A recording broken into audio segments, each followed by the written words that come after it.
Selamat siang netizensuara.com. Setelah tadi sidang diskor pada jam 11.15 waktu Indonesia Barat, sekarang telah dimulai sidang kedua di Mahkamah Konstitusi Jakarta Pusat, tepatnya di Gedung MK lantai 2. Di sini merupakan lokasi di mana para media untuk menonton bareng sidang karena telah disediakan proyektor besar untuk para awak media serta pihak yang terlibat untuk menonton sidang sengketa Pilpres 2019. Di sini adalah suasana sidang lanjutan gugatan Pilpres 2019 di Gedung Mahkamah Konstitusi. Dan sekarang adalah suasananya sidang lanjutan dari gugatan Pilpres di Mahkamah Konstitusi. KPU tetap menggunakan formulir C1 di dalam situng KPU meskipun datanya bermasalah sehingga memuat problematika. Misalnya kolom yang sebelumnya dan yang menandakan saksi masih kosong. Formulir C1 yang diberikan oleh gugatan sengketa Pilpres ini diajukan oleh Badan Pemenangan Nasional Capres nomor urut 2 yaitu Prabowo dan juga Sandiaga Uno, di mana pihak Prabowo memerlukan 7 gugatan yang dilaporkan kepada Mahkamah Konstitusi. 7 gugatan tersebut merupakan yang pertama, perolehan suara hitungan KPU yang tidak sah, di mana Prabowo menerangi ada praktik kecurangan dalam menetapkan hasil rekapitulasi suara. Yang kedua yaitu Cawapres Ma'ruf Amin tidak mengundurkan diri dari BUMN.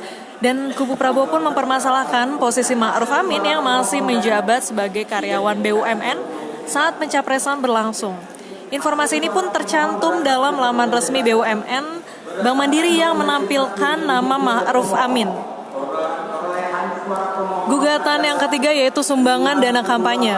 Pihak BPN menyatakan ada kejanggalan dalam sumbangan dana kampanye dari kubu 01, di mana laporan dana disebutkan bahwa sumbangan dari capres incumbent itu sebesar 19,5 miliar dalam bentuk uang dan 25 juta berbentuk barang.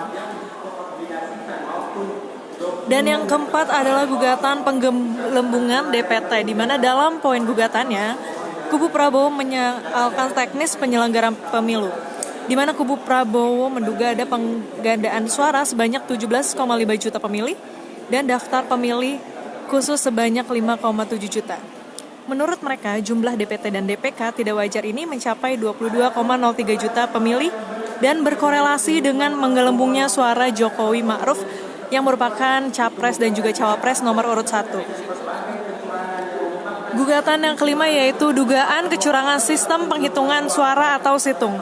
Selanjutnya, pihak Prabowo memperkirakan sistem penghitungan suara atau situng, di mana Capres 02 itu menerangi terjadi intervensi dari intruder serta rekayasa sistem yang dilakukan oleh Capres 01. Dalam naskah gugatannya yang dilaporkan ke Mahkamah Konstitusi, tim kuasa hukum kubu Prabowo yang diketahui oleh Bambang Wijoyanto menyatakan studi kasus kekacauan situng yang ditemukan yaitu sebanyak 3.742 tempat pemungutan suara di Jawa Timur. Gugatan yang keenam yang diajukan oleh BPN yaitu adalah dugaannya cacat C7. Tak hanya perihal situng, kubu Prabowo turut menggugat cacatnya dokumen C7. Mereka menyebut dokumen penting C7 di sejumlah daerah dihilangkan dengan cara tidak ditekan. Contoh yang disertakan dalam naskah gugatan itu ialah berlaku di 3 TPS di Kecamatan Sidoarjo, Jawa Timur. Dan gugatan yang terakhir yang diajukan oleh BPN yaitu penyalahgunaannya birokrasi dan juga BUMN, di mana kubu Prabowo menilai Jokowi menggunakan alat negara untuk memenangkannya. Sebagai incumbent, Jokowi diteranggai dengan mudah menggunakan struktur serta sumber daya birokrasi dan juga BUMN untuk kepentingan kampanye yang dilakukannya saat masa pemilu. Penggelembungan suara melalui DPT dan suara tidak sah. Kami tidak bicara di uraiannya, kemudian itu hanya kami bacakan. DPT tidak wajar, tambah Dan di sini terlihat yaitu pihak BPN di layar masih mengajukan gugatannya. Dan pemohon pun juga menginformasikan beberapa gugatan tadi saya sudah sebutkan sebanyak 7 gugatan dengan fakta-fakta yang telah diberikan sebelumnya.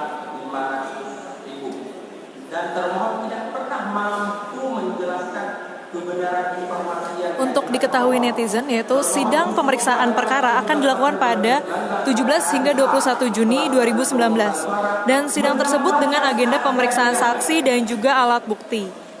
Lalu kemudian Hakim Konstitusi akan menggelar rapat permusyawaratan hakim pada 24 sampai 27 Juni 2019. Dan tahap akhir berupa sidang pengucapan putusan yang akan disampaikan pada 28 Juni 2019.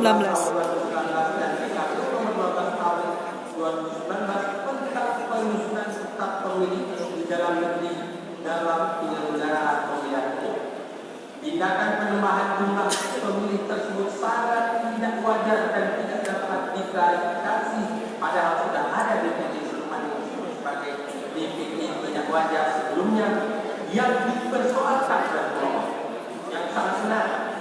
Jika dilakukan penjumlahan atas DPT dan DPK di atas, maka jumlahnya sama dengan dan atau mendekati DPT siluman yang jumlahnya yang besar.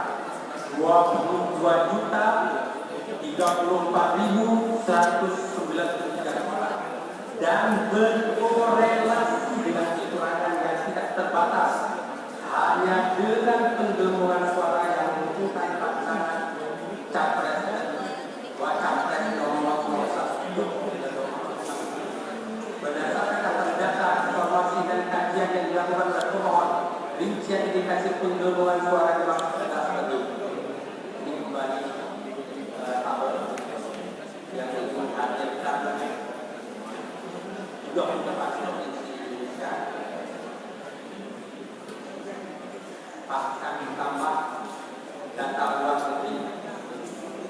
Kemudian ada pun jumlah total atas rincian di atas adalah sebagai berikut, yaitu jumlah total DPT siluman adalah 22.034.193 suara, serta suara sah nasional Pilpres 2019 setelah dikurangkan DPT siluman adalah sebesar 150.257.601 suara dikurang 22.034.193 suara menjadi 132.233.408 suara atau sama dengan 100%. Kedua, jumlah suara pasangan calon presiden dan wakil presiden dalam calon satu dikurangi dengan jumlah DPT siluman sebanyak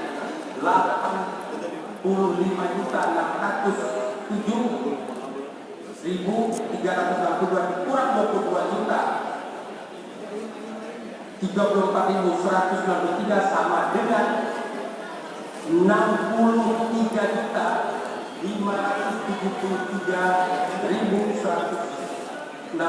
suara atau 48%. Sedangkan jumlah suara pemohon pada atau pasangan calon presiden dan wakil presiden ruang menjadi berjumlah 68 juta dan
Dan sekarang adalah giliran BW, yaitu mantan pejabat KPK yang melayangkan gugatannya dari pihak BPN, di mana tadi saat sidang sejak jam 9 tadi pagi BW pun juga melayangkan gugatannya kepada TKN serta KPU.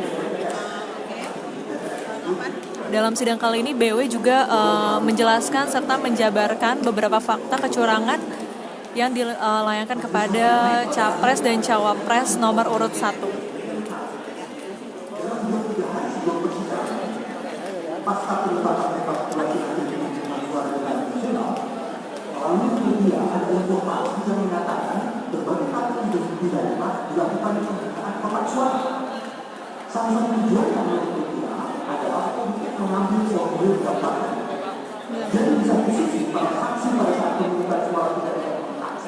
Untuk netizen yang baru bergabung dalam sidang perdana kali ini di tanggal 14 Juni 2019, sebagaimana diketahui MK telah menetapkan sidang perdana ini di perselisihan hasil pemilihan umum Pilpres, yaitu dengan menyatakan apakah gugatan dari pasangan calon urut nomor 2 Prabowo Subianto dan Sandiaga Uno dapat diterima atau tidak dengan mempertimbangkan pemohonan beserta barang bukti yang diajukan pemohon.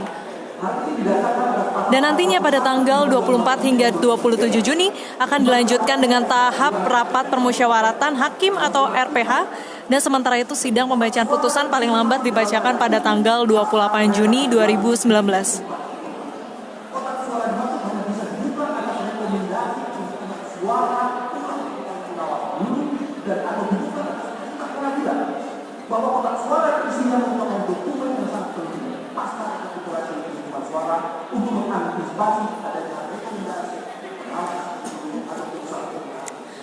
Berikut ini adalah tahapan dari sidang sengketa Pilpres yang akan berlangsung hingga 28 Juni 2019. Yang pertama pada hari ini 14 Juni sidang pemeriksaan, pendahuluan dan juga penyerahan perbaikan jawaban dan juga keterangan yang tadi sudah dilaksanakan sekitar pukul jam 9 pagi. Dan yang kedua adalah tahapan yang kedua pada tanggal 17 sampai 24 Juni, yaitu adalah pemeriksaan dari persidangan. Dan yang ketiga untuk tanggal 25 sampai 27 Juni merupakan agenda rapat permusyawaratan para hakim, di mana yang akan memutuskan pengucapan dari putusan sidang sengketa Pilpres. Dan pada tanggal 28 Juni merupakan sidang terakhir, yaitu pengucapan putusan hasil sengketa Pilpres 2019 apakah dimenangkan atau tidak dari pihak pemohon, yaitu Capres dan Cawapres 02, yaitu Prabowo Subianto dan juga Sandiaga Uno. Dan yang terakhir agenda yang kelima pada tanggal 28 Juni hingga 2 Juli yaitu merupakan penyerahan salinan putusan dari pemuatan laman Mahkamah Konstitusi.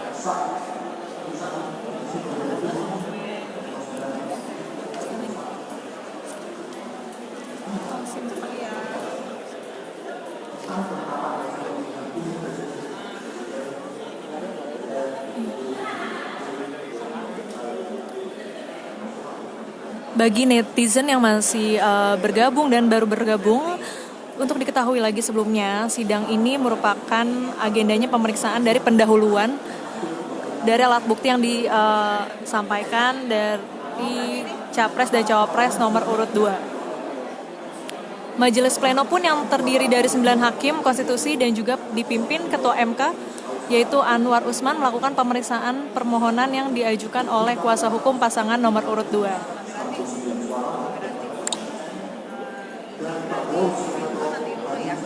Setelah diketahui bahwa pengacara dari TKN merupakan ada pengacara sebanyak 33 orang, sedangkan untuk tim kuasa hukum dari pasangan nomor urut 2 yaitu diketuai oleh Bambang Wijojanto dan anggotanya yang terdiri dari Denny Indrayana, Tengku Nasrullah, TM Lutfi Yazid, Iwan Satriawan, Iskandar Sonhaji, Darul Amin, dan Zulfandi, yang akan menilai pelanggaran Pilpres 2019 yang sistematis, terstruktur, dan juga masif.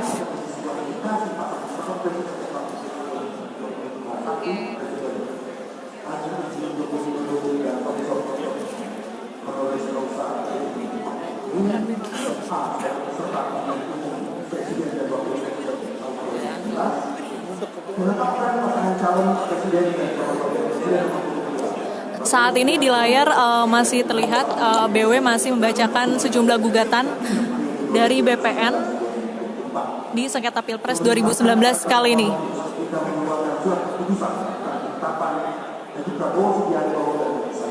Tim kuasa hukum Prabowo Sandiaga (BW) membandingkan kasus kecurangan di Pilpres 2019 dengan kasus korupsi anggota DPR dan juga fraksi Golkar Bowo Sidik Pangarso. BW menilai Pilpres 2019 yang berlangsung pada 17 April lalu sebagai pesta demokrasi yang paling terburuk, sebab melibatkan sistem informasi dan juga teknologi sebagai instrumen kecurangan. Sebelumnya diketahui pada saat tim Sandiaga dan juga tim Prabowo membabarkan kecurangannya, di mana banyak informasi serta teknologi yang merupakan alat kecurangan dari yang dituduhkan tim Capres dan Cawapres 01.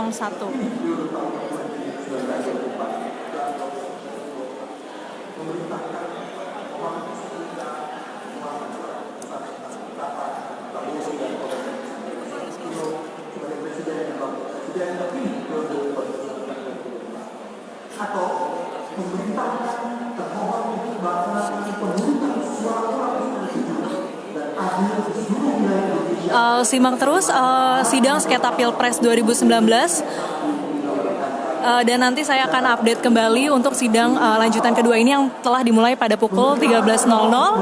Dan sekarang seperti dilihat masih ketua tim kuasa hukum dari pasangan paslon nomor urut 2 Bambang Wijoyanto masih mengucapkan serta menyebutkan kecurangan yang dilakukan oleh pihak Capres dan Cawapres 01. Nanti saya akan mengupdate lagi informasi dari sidang sengketa Pilpres 2019, jadi tetap stay tune di suara.com.